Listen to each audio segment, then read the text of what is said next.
What's going on, YouTube? This is Jim Fanis, aka Viper Magic, and I wanted to give you a really quick, brief rundown of my thoughts of UFC 187. Now, before I begin, this was the first fight I actually went to the movie theater for. So I've been seeing a lot of previews for the Fathom events, and I was like, I'll go ahead and try it. So me and my buddy Brent went and checked it out.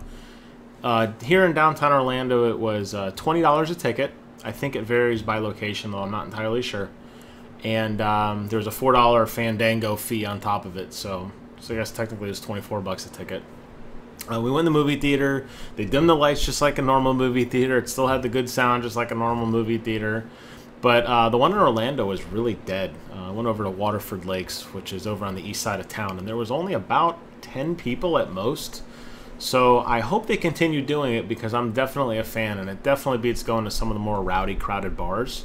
And it was significantly cheaper because the bars kind of make you pay to get a good spot and everything, in terms of they're kind of harassing you for food and beer and everything. So to be able to go sit in a movie theater, eat some popcorn, and watch the fight on the big screen was absolutely incredibly amazing, and I would love to do it again. That aside, there's a couple fights in specific I wanted to talk about. The first had to be this amazing fight that I did not even see as being a good fight between Arlovski and Brown. That was amazing. That is a striker's fight, and watching those two go at it and both knock each other down and both get up and to see how that fight went down was really amazing. That's the kind of fight I think you would show someone who isn't really a big fan of UFC. That's the kind of fight you show them that's like could really get them excited on it, because it was just high octane, a lot of just wild striking, and it was really interesting to see Arlovski. Maybe he'll make his rise up again. I don't know. It'll be interesting to see how that plays out, because Brown is no pushover, so for him to win, it was pretty interesting. The other two fights I wanted to talk about, the Cerrone-Makdessi fight was okay. Cerrone has not really been much of a finisher as of late. I see him apologizing a lot. So, not to take anything away from him, I mean, the fact that the guy is like on standby, like permanent standby, and will fill in for practically anybody is amazing. He deserves a title shot, though. I don't know what they're doing with that. I mean, he's definitely ready. I mean, and hats off to Makdessi for taking a fight on short notice, but his jaw, he said, was broken, so they called it early. It was an okay fight. My new favorite fighter, though, has to be Chris Weidman. I'll get to Jones in a second. I like what Chris Weidman did, and I like his fight with Belfort. I had a feeling that he would come off striking, but I knew that in a tight situation, and trust me, Belfort is one of those guys who, once he gets his momentum going, is hard to defeat. I knew Weidman would rely on his ground game, and that's exactly what he did. That didn't surprise me. What did surprise me, though, was he kind of got the moment. Get the best of him, because he charged Belfort, and it almost cost him that match. He got his eye busted up pretty bad, and he took some pretty wicked shots. I think had Belfort been a little more defensive ready in terms of that takedown, and if he had a little better ground defense, I'm not so entirely sure Weidman would have won that fight. I think the age difference had a lot to do with it. I will say it was interesting, though, like I said, that Weidman just got up and charged at him like that. I'm surprised to see that. It reminds me of Rousey's last fight, where she just, you know, she was charged, she immediately took down, got a quick grapple. It never really makes sense to me to bull rush an opponent unless you're doing some kind of power punch or kick, but the reality is you're not going to get that much more power than you would as anything else. And cool, yeah, it makes some cool highlight reel. You get this flying jump kick across the ring, or this flying knee that just smokes somebody. But the reality is, you know, when you get into those kind of situations where you're kind of off guard and the momentum's just coming, you got to stick to what works. And luckily, Weidman pulled it out. He said he was never in significant danger, but we know that dude has a little bit of a poker face. I will say, though, that he is now my new favorite fighter. I like the message that he portrays. I like his intensity that he brings to the ring, and he's just an overall good guy. It's funny, he even touched on it at the end when he was being interviewed by Joe, and he was saying that he wants respect, and this is like the last chance. So whether you're on board with the guy or not, he is the real deal. He took out Silva, he broke Silva's leg, he took out Machida, he took out Belfort. I mean, I don't know what this guy has to do at this point to win over any more respect than he has, but he always seems to be the kind of constant underdog. But hey, he's going to keep winning, and let him hate. That's what I say.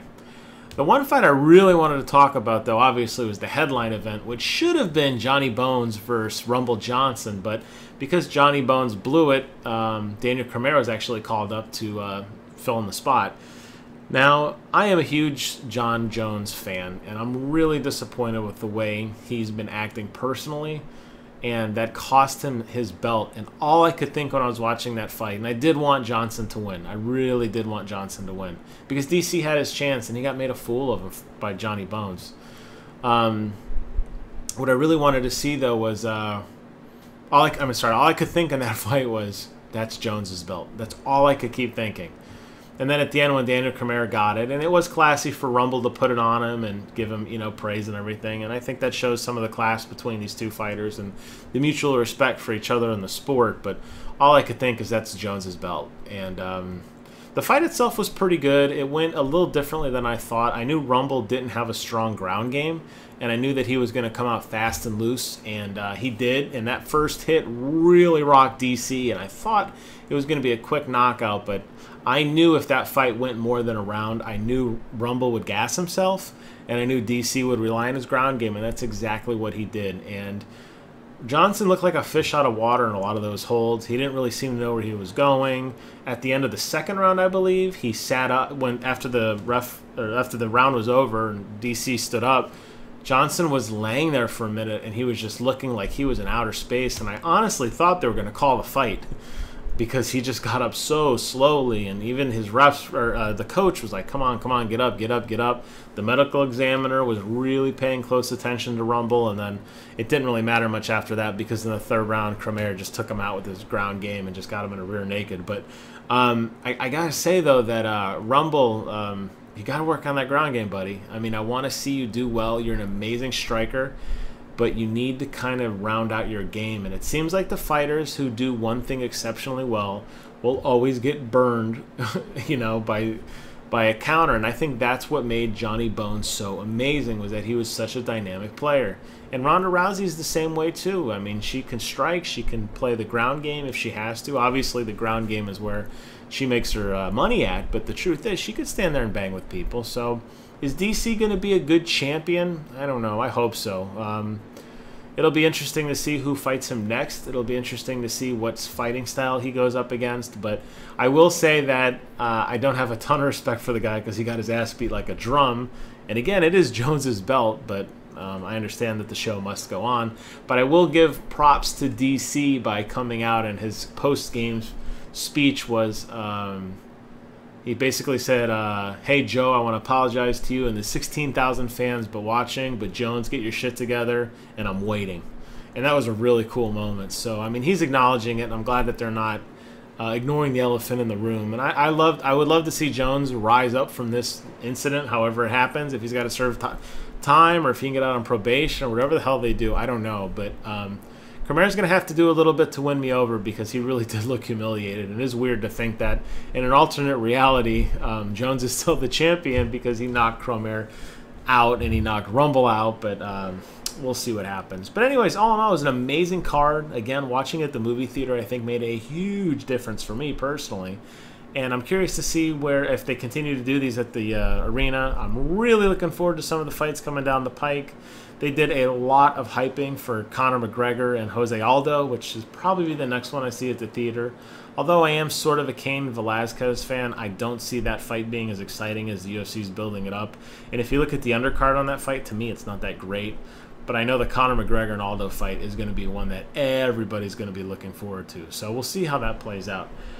Curious to hear what you guys think. Let me know how you're interested in the fights. What fight did it for you? Have you gone to the movie theater before? Was it a cool experience? Did it suck? Do you like the bars better? Or are you just one of those guys that gets it on cable and watches it with your buddies?